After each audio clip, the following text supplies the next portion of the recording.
Boa noite, queridos, graça e paz.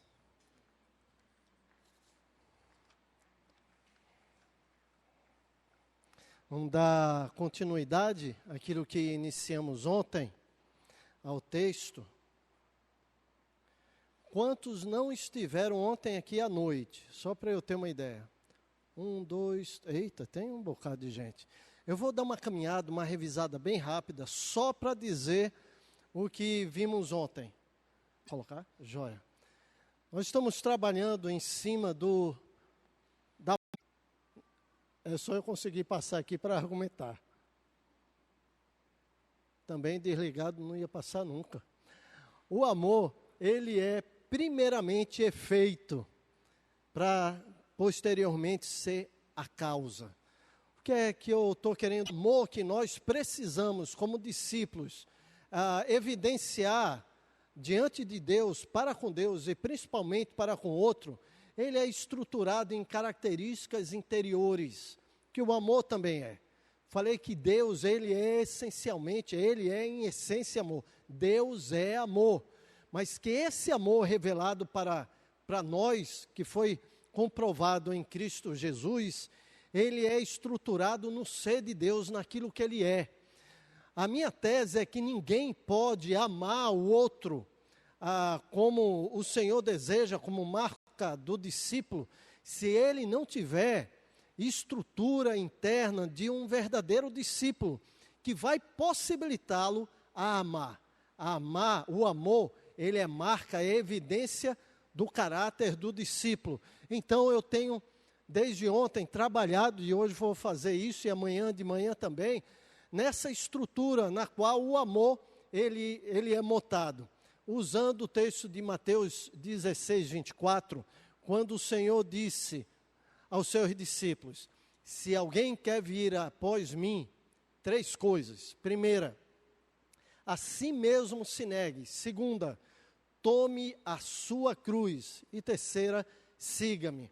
Ontem, então, estivemos estudando a primeira marca, que é da obediência, é de negar-se a si mesmo, de abrir mão da própria vida, de entender que a obediência significa reconhecer a autoridade daquele que está sobre nós e submeter a nossa vontade à dele, e simplesmente ter a coragem de seguir de acordo com aquele que nos orienta, a quem vamos obedecer.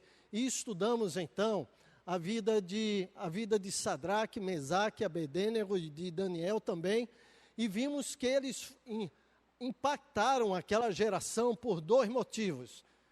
Primeiro, porque tinham consciência plena que estavam em terra estranha, que Babilônia não era o lugar deles, que eles eram de Sião, e eles não podiam estar em Babilônia e viver a vida daqueles de Sião. Eles tinham uma outra terra, eles pertenciam a outro lugar, então eles não tinham como comer das finas iguarias do rei e tomar o seu vinho.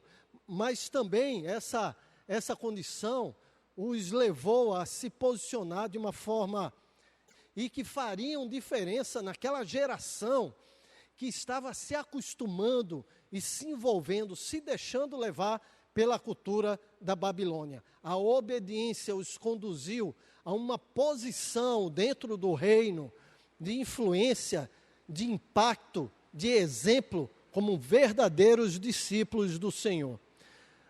Quero trazer uma segunda marca, baseado em João capítulo 6. Alguém pode abrir para mim João 6, de 1 a 14.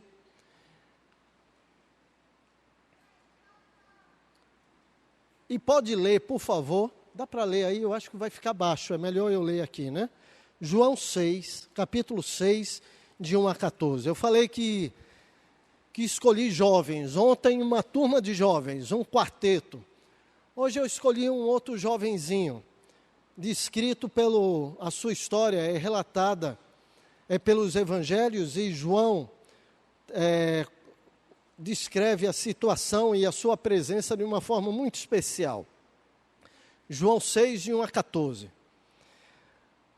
Depois dessas coisas, atravessou Jesus o mar da Galileia, que é o de Tiberíades.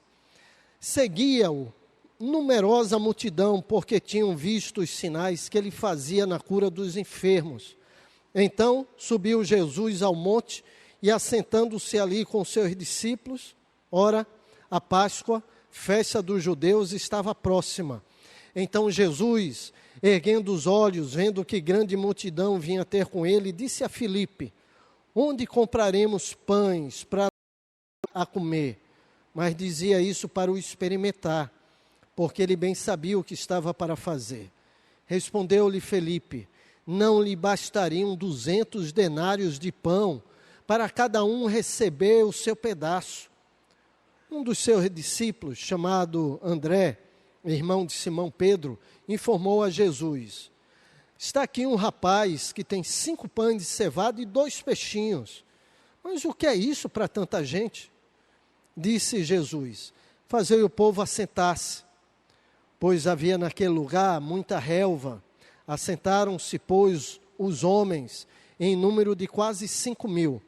Então Jesus tomou os pães e, tendo dado graças, distribuiu entre eles, e também igualmente os peixes, quanto queriam.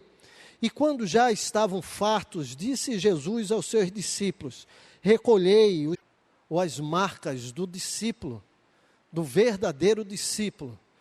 Então, à luz do texto que acabamos de ler ao Pai, abre o nosso entendimento e nos dá ouvidos atentos, que estejamos prontos a, ouvindo a Tua voz, sair daqui para viver de acordo com ela, com a Tua vontade, com o Teu querer.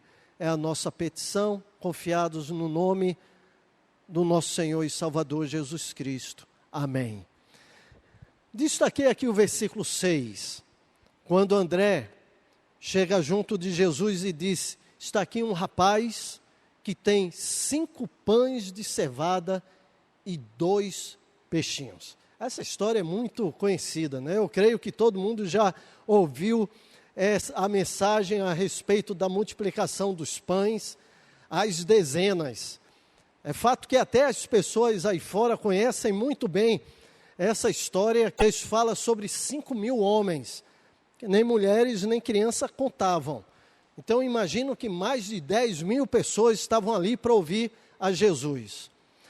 Mas o que me chama a atenção, e é o meu ponto aqui, o foco, e quando a gente se propõe a estudar a marca do discípulo, ou as marcas do discípulo, como queira aplicar, a gente consegue reunir um grupo.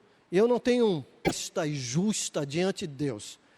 Quer ser um discípulo real, ser usado pelo Senhor, usado para abençoar outras pessoas. Quer ser usado como instrumento dele na vida de tantos. Quando eu leio a história desse jovem, e eu creio que ele estava saindo para o encontro com Jesus, com um coração comprometido com o discipulado. E quando eu olho para esse jovem, eu posso dizer aos queridos, aos jovens que estão aqui, aos adultos também, qualquer jovem, e só precisa um verdadeiro discípulo, para fazer em qualquer momento, independente de qualquer situação, um milagre vindo de Deus sendo revelado. Eu não tenho a menor dúvida. O Senhor não se ilude com multidões. Ele não é aquele que está preocupado com números. Aliás, o texto bíblico fala que são poucos os que ele escolheu. São poucos aqueles que entram na porta estreita, na porta pequena, no caminho estreito, na direção da salvação. Números não é a proposta do Senhor. Discípulos, sim. É interessante que esse jovem, ele foi, naquela tarde, o instrumento da parte do Senhor Jesus para que um milagre ocorresse. Por um motivo, porque ele demonstrou uma marca de um discípulo inegociável. E essa marca eu quero tratar com os irmãos. Consagração. Eu estou pensando ali em alguém que tem um presente, talvez algo precioso, talvez algo de muita importância e valor, talvez a sua maior preciosidade, e que estende a mão em consagração.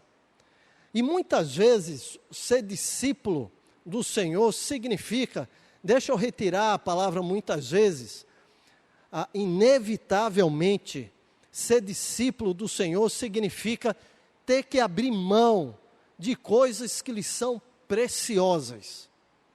Creia que é assim. O caminho do discipulado não é um caminho fácil, é praticamente um caminho impossível.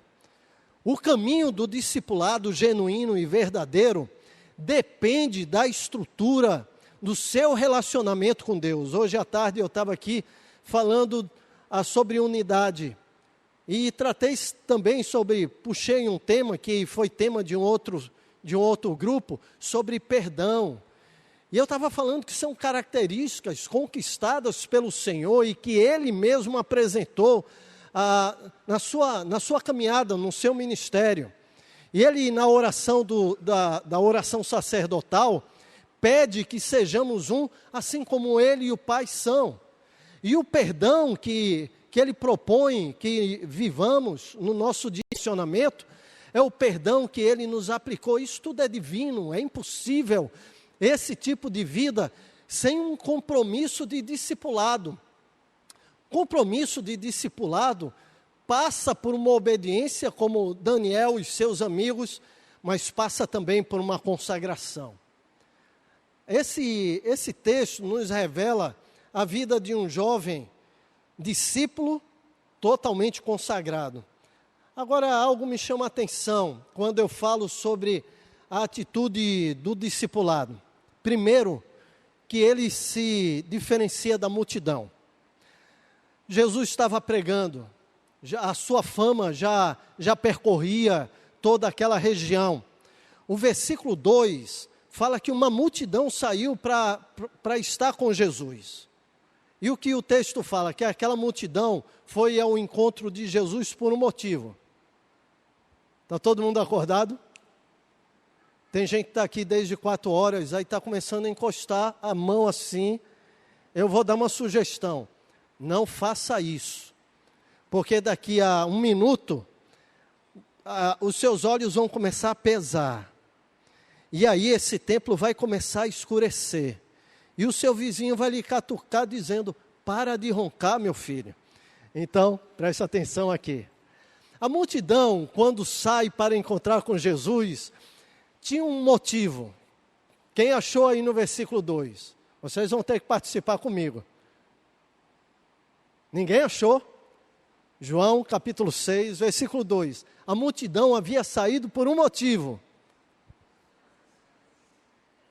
Porque tinham visto, sabiam, tinham ouvido a fama de um Jesus que operava milagres sobre os enfermos. Aquela multidão tinha saído de casa, eu fico aqui imaginando, para encontrar com o Senhor, ver de forma curiosa um milagre operado, ou mesmo levando um parente, um amigo, para ser curado. Feito isso, talvez voltasse. Aquela multidão tinha um propósito estabelecido no coração. Eram seguidores, mas aquele rapaz era discípulo. Era mais do que seguidor, simplesmente. Tanto que Jesus, no texto que lemos, falou àqueles que o seguiam sob discipulado. Há uma diferença entre simplesmente acompanhar e ser um discípulo. Aquele rapaz sai de casa se diferenciando daquela multidão, creio eu, no fato, ou revelado no fato, de levar um lanche. Ele tinha intenção de passar mais tempo com o Senhor. Ele tinha intenção de aprender dele, de acompanhá-lo, de ver o que acontecia na sua vida, de ver como ele reagia diante de circunstâncias.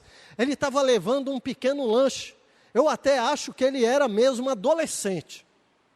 Porque um lanchezinho de 5 pães e 2 peixes, só adolescente tem um lanche pequeno desse tipo, não é verdade? Se fosse eu na minha idade, eu já levava um pãozinho, já era o suficiente. Já dava para garantir o meu dia. A verdade é que ele sai com a intenção de ouvir, não só de ouvir, mas de estar com o Senhor. Não eram os efeitos que Jesus poderia ocorrer ou aplicar de forma extraordinária, mas ele queria ouvir, ele queria aprender dele, ele queria estar com o Senhor. E aquele momento foi muito especial para a vida daquele jovem e daquela multidão. Mas um outro detalhe me chama a atenção na história desse rapaz. É que se você está com o texto aberto ainda, aí em João, indo ali para o começo do versículo, ou antes do versículo 1, vai perceber que esse texto tem os seus paralelos nos outros 3 evangelhos. Não é verdade? Não está aí o evangelho de Marcos, Lucas e de Mateus também. Se você ler os 3 textos paralelos, nenhum dos outros 3 evangelistas vão citar a presença desse rapaz. Apenas João. E aí eu tiro daqui algo precioso. Esse rapaz teve um papel de bastidores. De bastidores. Não era aquele que queria aparecer. Eu até coloquei uma imagem aqui do rapaz diante da multidão, e ele tinha aqui na mão. Eu acho que essa imagem não condiz, e desculpa a imagem de Jesus aí, eu peguei na internet, tá bom? Mas não condiz com o que tinha ocorrido de fato naquele dia. O que de fato ocorreu é que aquele rapaz não se apresenta diante de todos. Ele vai e procura um discípulo, André, e estou imaginando ele indo para um canto, olhando que uma multidão de 10.000 pessoas estava faminta, não tinham condição de alimentar aquela multidão, e ele chama André, um dos apóstolos, e diz: eu tenho aqui 5 pães e 2 peixes, leva para Jesus. E ele fica aqui, atrás de uma pedra, de uma moita, não sei. E André, então, traz e avisa Jesus que aquele rapaz tinha aqueles 5 pães e 2 peixes. Papel de bastidores. Discípulo não é aquele que chama atenção para si. Eu tive um curso em uma determinada igreja, ouvindo instrução sobre discipulado. Treinamento de discípulos. E eu confesso que saí dali chocado. Porque o discipulador passou a ter não só responsabilidade espiritual por aquele rapaz que estava discipulando, mas ele tinha autoridade, e aquele que estava sendo discipulado deveria obedecê-lo em tudo. E eu pensei, de onde tiraram isso? Porque o discipulado cristão não coloca no discipulador o centro do comando. O discipulador, ele vai ser um instrutor, vai ser aquele que vai caminhar com o discipulado. Mas o discipulado precisa apontar para Cristo, e não para si mesmo, ou para qualquer outra pessoa. Nós estamos num país em que os ministérios estão ganhando ênfase. Eu assumi essa igreja em Boa Viagem, como eu falei a vocês, há 1 ano e meio. E agora eu estou, como eu fui ser pastor ali em Boa Viagem, eu me mudei ali para próximo, que a mobilidade em Recife está um caos, impraticável. Eu fui morar ali perto de Boa Viagem. E comecei a transitar em pequenas ruas ali próximas à igreja, que eu nunca tinha andado. E cruzei uma ruazinha que tinha uma igreja que eu nunca tinha visto. E nem vou citar o nome, mesmo que eu poderia. Porque a IPB, a partir do último Supremo, a considerou como seita. Mas só vou citar a situação. A placa da igreja estava ali. E estava o nome da igreja, né, com letras legíveis, um pouquinho menor os horários do culto, e ao lado a foto do pastor.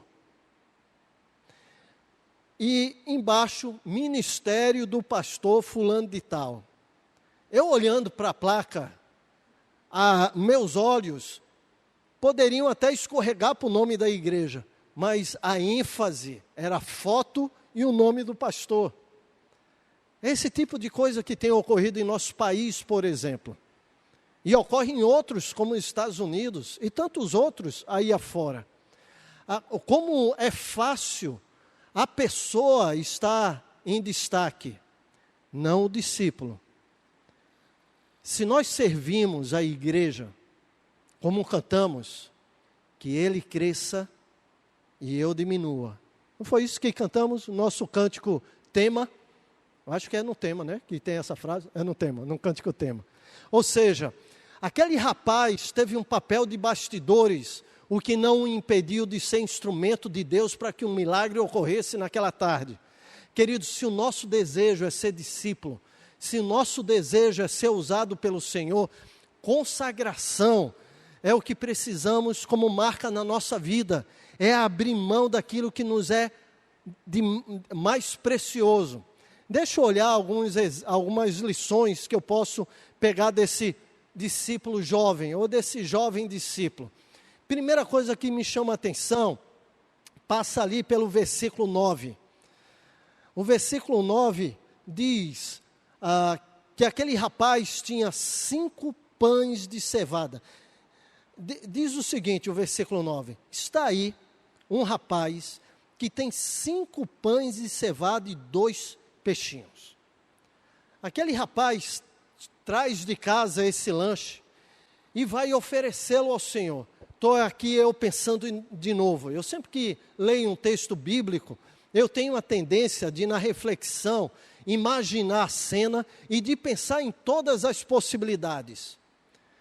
Fico pensando se ele não poderia, simplesmente, olhando uma multidão faminta, chamar André e dizer, ô Senhor apóstolo, por favor, estou vendo que há um problema, que não há comida suficiente aqui. E eu quero consagrar, sei que Jesus e vocês estão sem alimento, a multidão também. Eu quero dedicar aqui alimento, porque eu trouxe de casa, eu trouxe até em excesso. Eu vou fazer o seguinte, pegue aqui 4 pães e um peixinho, entregue a Jesus. Ele tinha garantido o seu pãozinho, o seu peixinho. Ele poderia até ficar com um peixinho para ele. Mas ele entregou os 5 pães e os 2 peixes que carregava. Eu estou pensando no nosso nível de consagração, porque a consagração é tema decorrente em nossas igrejas. E se eu estou falando sobre consagração, você pode dizer, pastor, esse tema já ouvi demais. Eu sei o que é isso, sei do que se trata. Mas a questão não é do tema, é da nossa prática. Nós não entendemos corretamente a que nível de consagração um discípulo precisa chegar. Eu estava hoje num grupo falando sobre um aconselhamento que eu faço pré-matrimonial e estava falando sobre a postura que o marido deve ter diante da esposa. E fiz uma comparação e usei uma ilustração, mas eu gostaria de fazer outra. Eu não sei se há alguém aqui, algum casal de noivos. Tem noivos aqui? Algum? Ninguém está noivo aqui? Pastor, a coisa está muito devagar. Que coisa é essa? Sandra? Como é? Tem noivo nenhum? Quem é que está namorando aí há mais de 2 anos? Tem alguém namorando aqui, por favor? Tem namorado nenhum? Pronto. Aqui também. Tem um casalzinho ali. Estão namorando há quanto tempo? Oi? 1 ano e 2 meses? 3 semanas? Rapaz, eu vou arriscar ali primeiro, tá certo? Fica aí, daqui a algum tempo eu volto. 1 ano e 2 meses. Mas pense que a pergunta pode ir para vocês também. Qual é seu nome? Amanda. Ananda. E o nome do rapaz? Franklin. Frank Silas. Rapaz, arrumem nome mais fácil para... Deixa eu ver com eles aqui se o nome é mais fácil. Mas Ananda, vamos imaginar o seguinte. 1 ano e 2 meses. Dá para caminhar mais um pouquinho. Mas daqui a mais um tempinho, eu não vou botar pressão sobre ele, é claro. Daqui a algum tempinho ele vai lhe procurar e dizer, Ananda, tomei minha decisão e quero me casar com você mesmo, quero marcar a data. Amém, ó. Ó. Aí a Nanda vai dizer, oh, que bênção, meu querido. E aí vão começar a fazer aquelas juras, né? Aí ele vai olhar assim, Nanda, eu quero dizer que lhe amo. Você é a mulher da minha vida. Eu quero passar todos os dias que eu viver contigo. E eu quero lhe prometer que vou lhe ser fiel. Vou lhe ser fiel 360 dias por ano. Podem contar comigo para sempre. Aí daqui a pouco ela para. Aí faz, espera aí, 360 dias por ano? Um ano tem 365 dias. Aí ele vai dizer para ela, não é suficiente, minha filha. Espera aí, dá um espaço aqui. 365 dias no ano. Eu me comprometo de 360. Está achando ruim? Deixa eu ouvir sua resposta para ele. Diga aí. Está muito ruim? Deixa eu te perguntar. Tu casaria com ele se ele falasse isso? Não, falando sério, com todo desespero que possa haver na sua alma. Casaria com um homem assim? Com todo desespero, não é verdade? Mas vamos mudar, vamos dizer que ele diga assim, pronto, minha filha, vamos negociar. 364 dias no ano. Um só. Para eu fazer o que eu quiser. Topa? E não é assim. Qual a mulher que aceitaria? Pode aparecer alguma desesperada aí que vai levantar a mão se eu perguntar. A verdade é que nenhuma mulher e nem nenhum homem entraria num relacionamento desse tipo, não é verdade? Não é verdade? De você ouvir a sua noiva dizendo, meu filho, um dia no ano, não conte com minha fidelidade. Um dia só, eu vou fazer o que eu quero. Eu saio de manhã, só volto meia-noite e não me pergunte para onde eu fui, nem o que eu fui fazer. Certo? Não tem doido que entre numa dessa. O que nós achamos é que a nossa caminhada cristã, quando cantamos aqui, te dou o meu coração, a minha alma eu te dou, e eu vivo só para ti, eu posso dizer ao Senhor, Senhor, eu preciso de um dia para fazer o que eu quero. E achamos que Deus tem, na sua santidade, obrigação de entender a nossa dificuldade. O que eu quero dizer é que quando aquele rapaz resolveu ser consagrado e resolveu entregar ao Senhor o que ele possuía, ele não guardou nada para si, ele não fez nenhuma concessão, e ele não reservou nenhum dia, nenhum espaço para aquilo que ele possuía ou aquilo que ele pensava. Ele simplesmente consagrou tudo. O Senhor não admite, não esperem, não admite consagração menor do que 100%. Será que a gente consegue entender isso? O pior é que às vezes a gente canta, ouve, estuda e se compromete dizendo, eu quero mesmo consagrar a minha vida, mas insistimos em guardar áreas da nossa vida sob o nosso controle. Ou seja, o Senhor pode decidir tudo na minha vida, mas com quem eu vou me casar decido eu. Aí sai gente crente lá fora para arrumar incrédulo para casar. E sai gente para fazer lá fora, na faculdade ou no seu entretenimento, algo que dá na telha em fazer, sem ter a menor preocupação em perguntar ao Senhor o que Ele acha disso. Aliás, às vezes sabe o que o Senhor fala a respeito daquilo, e simplesmente continua na mesma direção, e ainda quer ser chamado de discípulo, sem pagar o preço, sem abrir mão do que é precioso, sem abrir mão do seu próprio desejo. Eu gosto de um cântico que fala sobre o senhorio de Cristo, que fala, reina em mim, conhece, né? Reina em mim sobre os sonhos meus, e tem outra expressão, quem lembra? Sobre a escuridão e sobre os sonhos meus. Conhecem esse cântico? Eu gosto muito de imaginar os sonhos e aquilo que eu nem vejo do meu futuro sob o reinado do Senhor, sob o controle dele, completamente consagrado, dizendo: Senhor, eu assino embaixo, o que me é de maior valor, o Senhor decide, está em tuas mãos.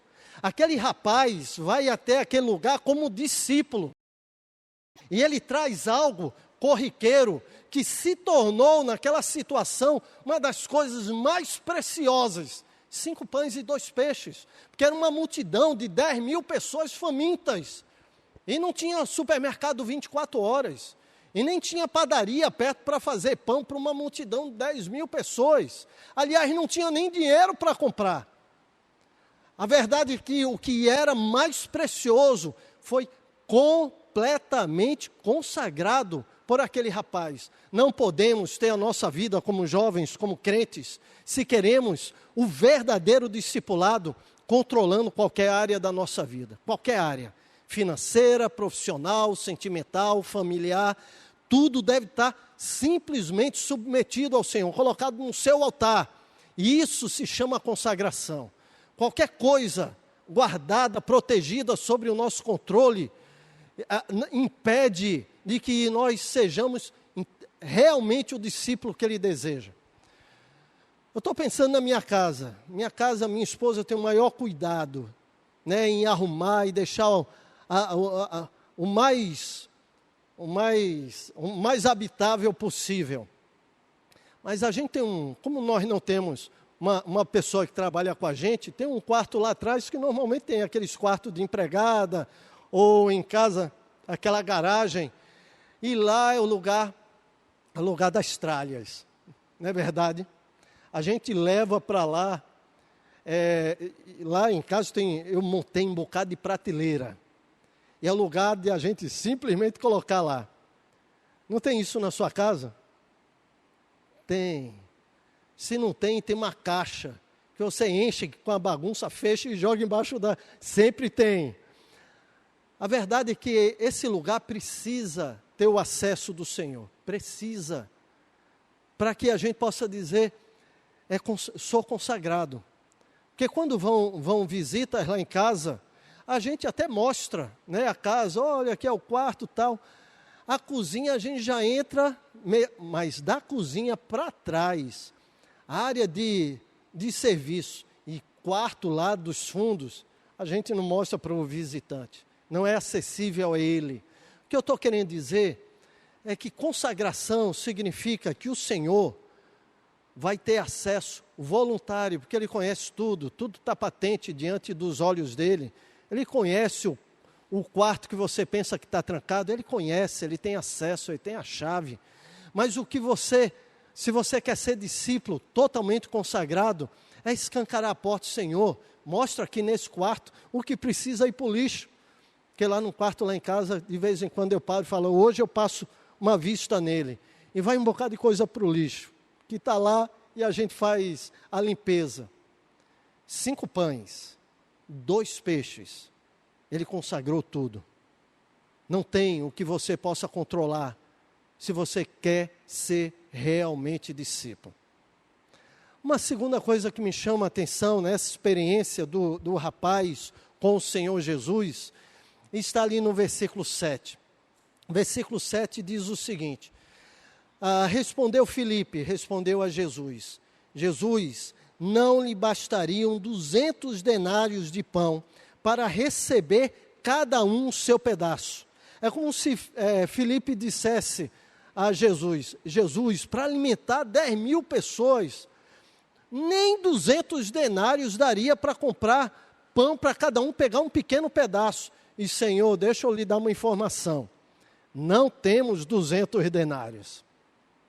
A visão de Filipe é interessante, porque ele estabelece naquele momento uma visão meramente humana e matemática, bem prática.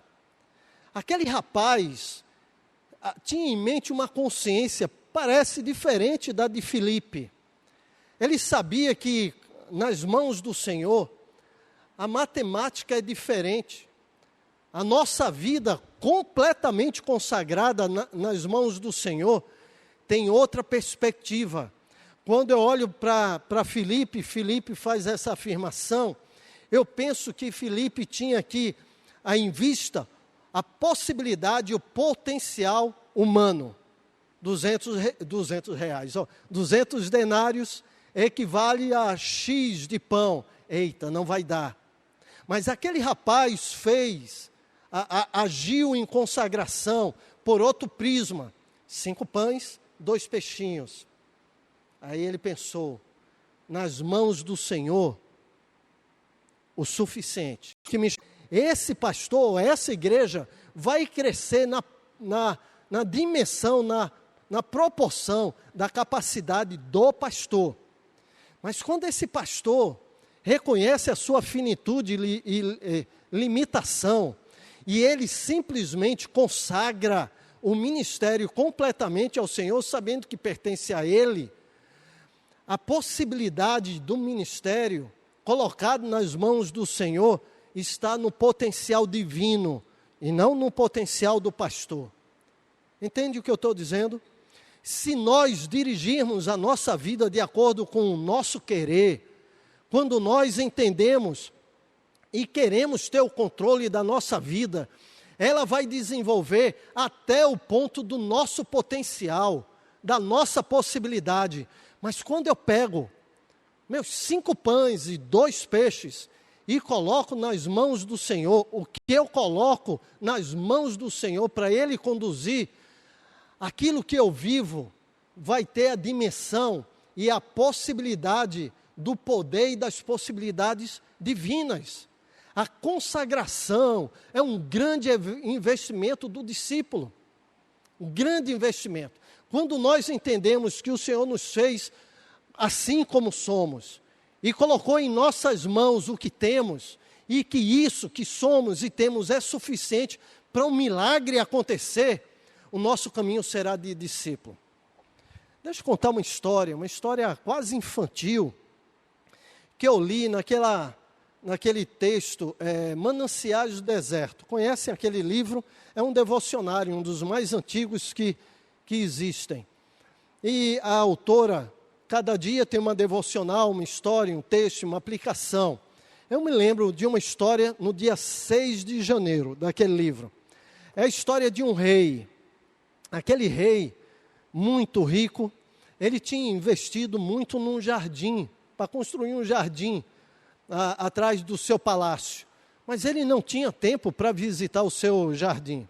Certo dia, ele tirou um tempo de folga, lembrou do jardim e disse, eu tenho investido tanto no meu jardim, sabe o que eu vou fazer? Eu vou conhecê-lo. E ele então desce a escada do seu palácio, abre aquela enorme porta do fundo do palácio e entra no jardim. E qual não é a sua surpresa de perceber que o jardim estava horrível, estava todo seco, estava cinza.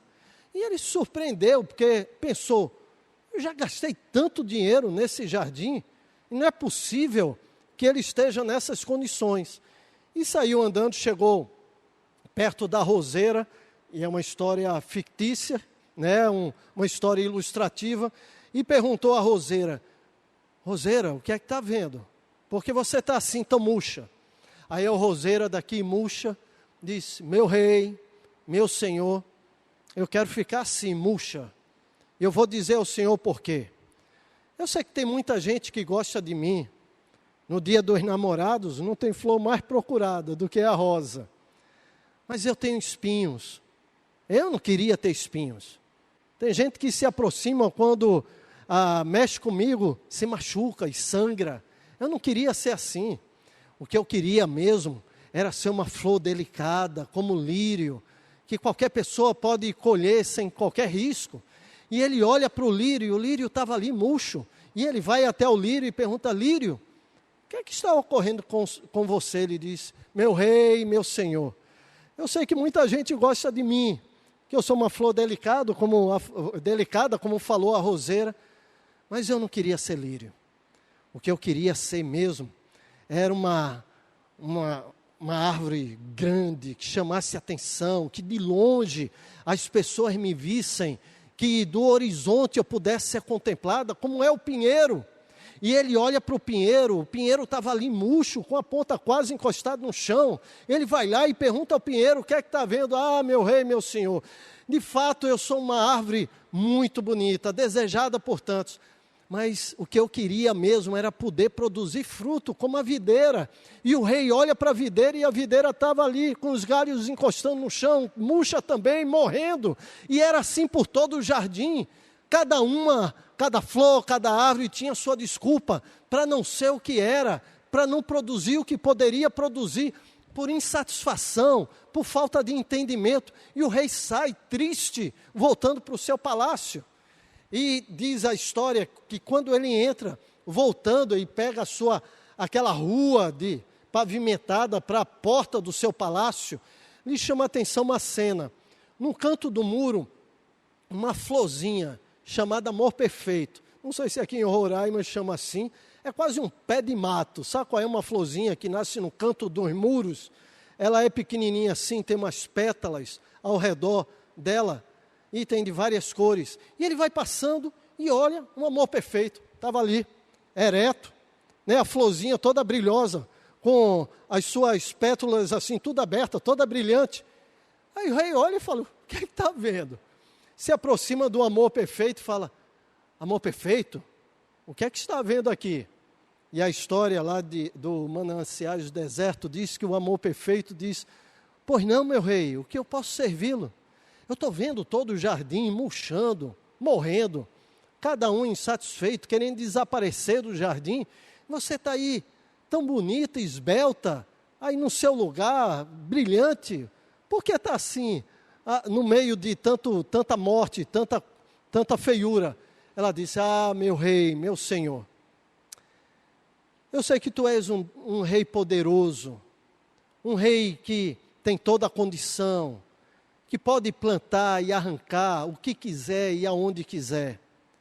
E meu rei, meu senhor, se aqui onde eu estou plantada como um amor perfeito, é porque aqui, nesse lugar onde eu estou, o Senhor não queria um pinheiro, nem uma roseira, nem uma videira. Eu estou aqui nesse lugar, viva, plantada aqui, porque o Senhor mandou plantar um amor perfeito. Se o Senhor me plantou aqui e queria um amor perfeito, era porque era esse o desejo do teu coração. E eu resolvi ser o amor perfeito mais bonito que o Senhor já viu um dia. Aí quando eu terminei a leitura daquele texto, tão bonito, eu falei, eu vou guardar para ler para os meus netinhos, que está demorando, mas vai chegar, quem sabe. Eu li e falei, perfeito.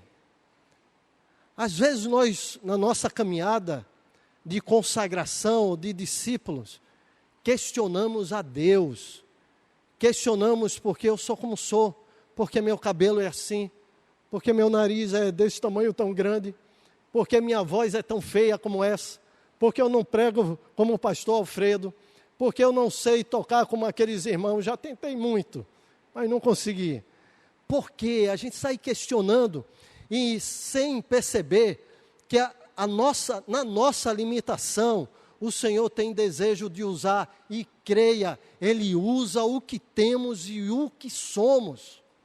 Não há ninguém que esteja aqui nesse templo que possa ser colocado no rol daqueles inúteis. Se é discípulo, simplesmente consagre. Mas não consagre 90%, nem 99%. Não deixe 364 dias no ano te iludir. São 365 dias. E o coloque do Senhor. Busque a sua justiça e o seu reino, porque o mais é com Ele. O mais será acrescentado, mas é obra dEle. A nossa função é de discipulado. E para concluir, queridos, o que me chama a atenção aqui nesse texto, na experiência desse jovem com o Senhor Jesus, é que não somente Jesus teve em mãos a consagração do todo daquele rapaz, não só Jesus usou apenas o que o rapaz tinha. Jesus, Senhor, está aí um rapaz. Está aí um rapaz. Não pergunta nacionalidade, não pergunta idade, cor de pele, qual a sua procedência. Ele só viu um discípulo, alguém que consagrou tudo que trazia em mãos, e ele disse, está aqui um rapaz, tem 5 pães e 2 peixes, manda as pessoas sentarem na relva. Manda as pessoas sentarem, é o suficiente. Quando eu li o texto, eu pensei, Jesus não ia ser assim um espetáculo extraordinário, dele olhar para as pedras ali naquela região e dar uma ordem, pedras, se transformem em pães. Ele podia fazer isso, sim ou não? Mateus 4, João 4, texto da tentação de Jesus. Manda que as pedras se transformem em pães. Não só de pão o homem viverá, respondeu o Senhor Jesus para Satanás, que sabia que ele tinha poder para transformar pedras em pães. Ele podia fazer isso naquele lugar. Ele resolveu usar aquele jovem. E um milagre ocorreu. Um discípulo apenas. Um só. Boa Vista não precisa de 10, mesmo que seria muito bom. Não precisa de 5, mesmo que seria extraordinário. Um discípulo, completamente consagrado, consciente que o Senhor quer usá-lo, sendo ele o que é, e possuindo o que possui, mas completamente nas mãos do Senhor, sabendo que o Senhor resolveu, na sua soberania, usar pessoas. Esse vai ser instrumento de Deus para que milagres ocorram. O amor é um milagre. A unidade é um milagre. Perdão é um milagre. O que nós temos estudado de ontem para hoje é o agir soberano e sobrenatural de um Deus que está para aqueles que são seus completamente disponível para cumprir a sua vontade, que está claramente expressa na sua palavra. Ele só quer uma pessoa, um jovem, um discípulo, completamente consagrado. E algo novo, extraordinário, ocorrerá nessa igreja, nessa cidade, nesse estado e em nosso país. Apenas um. Estou lembrando do texto do profeta Ezequiel, num tempo difícil da vida de Israel, que ele, capítulo 22, versículo 30, é um versículo conhecido.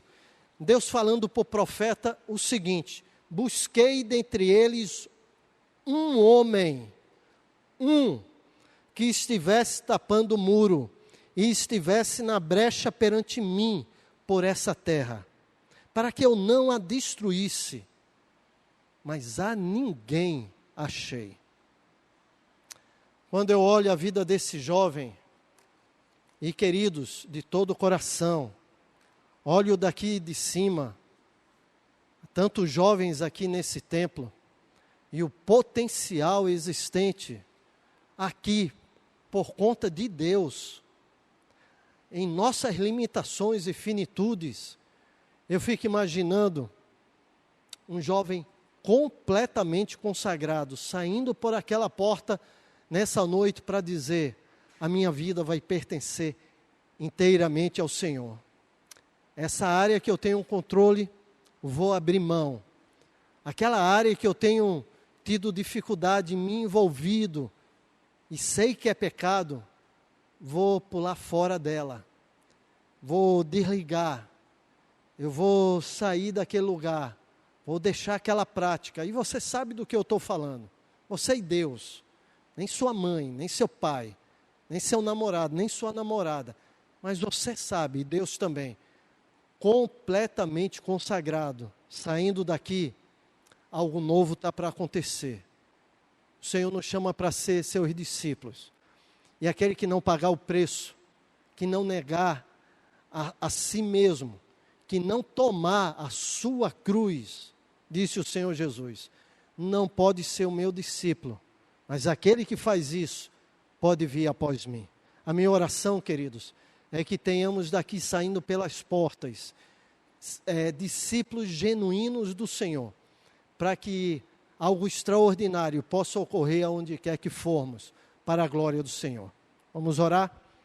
Obrigado, Pai, pelo testemunho desse jovem, que de forma consagrada colocou nas mãos do Teu Filho Jesus o que possuía.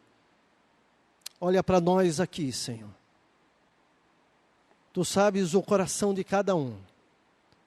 Conheces cada vida aqui presente. A Tua palavra diz que não te há nada oculto, nada escondido. Todas as coisas estão patentes diante dos Teus olhos. E a Tua palavra ainda diz que teremos que prestar contas diante do Senhor. Mas, Pai, cada um de nós que aqui está, tem um desejo no coração de trilhar um caminho de discipulado genuíno. Então, ó Pai, coloca em nossos corações uma decisão séria, comprometida. Nos enche de disciplina e de consagração. Mas uma consagração plena, total, que não haja sobre nós controle sobre nenhuma área da nossa vida. E que aquela área escondida, aquele quarto dos fundos de trás, que tem sido guardado tanta tralha, Deus nos sonda, nos conhece, vê se há em nós um caminho mau e nos guia pelo caminho eterno. Queremos ser obedientes e consagrados para sermos sinceros discípulos do Senhor. É a nossa petição, confiados plenamente nele, no nosso Senhor e Salvador Jesus Cristo. Amém.